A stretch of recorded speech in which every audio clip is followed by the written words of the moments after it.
Haryana PWD Minister Ranbir Gangwa called the One Nation, One Election initiative a historic step, emphasizing that simultaneous elections would save time and money while accelerating the country's development.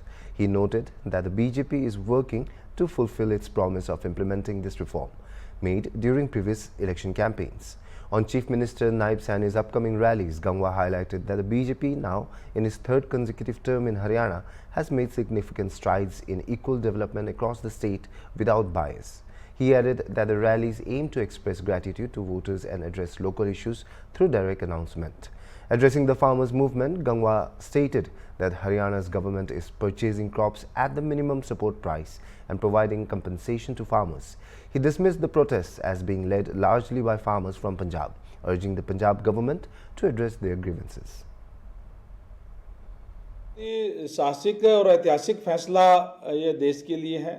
एक nation एक चुनाव से जहां हमारा खर्चा बचेगा, time बचेगा, समय की बर्बादी बचेगी, तो निश्चित रूप से जो कमिटमेंट जनता से भारतीय जनता पार्टी ने आदरणीय हमारे देश के यशस्वी प्रधानमंत्री नरेंद्र भाई मोदी जी ने की थी, वो पूरी होने जा रही है। इसके लिए मैं जहां माननीय नरेंद्र भाई मोदी जी को बधाई देता हूं, मैं देश के लोगों को भी बधाई देता हूं कि लगातार विकास के लिए कोई बिना बाधा के विकास हो, इसके लिए बहुत ही एक अच्छा फैसला ये वन नेशन इलेक्शन का है।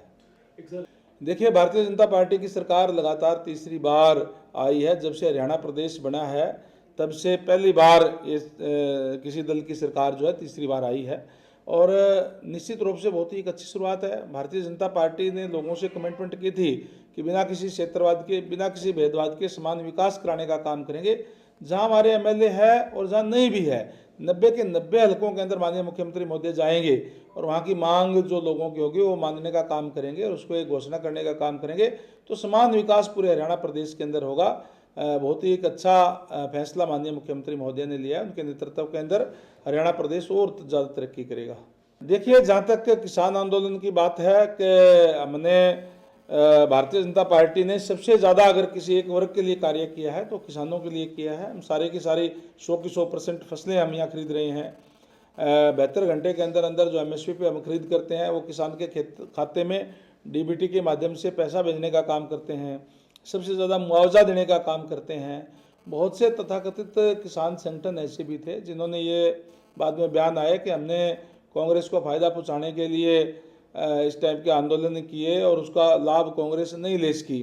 तो मैं किसान भाइयों से ये ज़रूर कहूँगा कि ऐसे लोगों से ज़रूर सचेत और सावधान रहे। ये कोई राजनीति का विषय नहीं है, किसानों के हित की बात है और भारतीय जनता पार्टी हर कदम किसान के हित के अंदर उठाने का काम पहले भी कर रही है, आगे भी करेगी।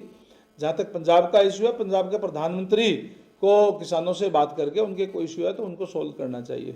देखिए, वैसे तो कांग्रेस का ये अंदरूनी मामला है। चौधरी वीरेंद्र सिंह जी ने इस्तीफा देने का कहा है कांग्रेस के प्रदेश अध्यक्ष को, लेकिन मैं समझता हूँ कि कांग्रेस कोई पार्टी नहीं रह गई है, अलग अलग गुटों में बटी हुई है। अलग अलग गुट है, कोई शैलजा जी का गुट है, कोई वीरेंद्र जी का है, कोई रणदीप जी का है, हुड्डा जी का है, और इस तरीके से गुटों में बट करके वो प्रदेश की जनता का विश्वास खो चुके हैं। और जब विश्वास प्रजातंत्र में खो देते हैं तो पार्टी और नीचे जाती है। आने वाले दिनों में कांग्रेस का और ज़्यादा बुरा हाल होगा।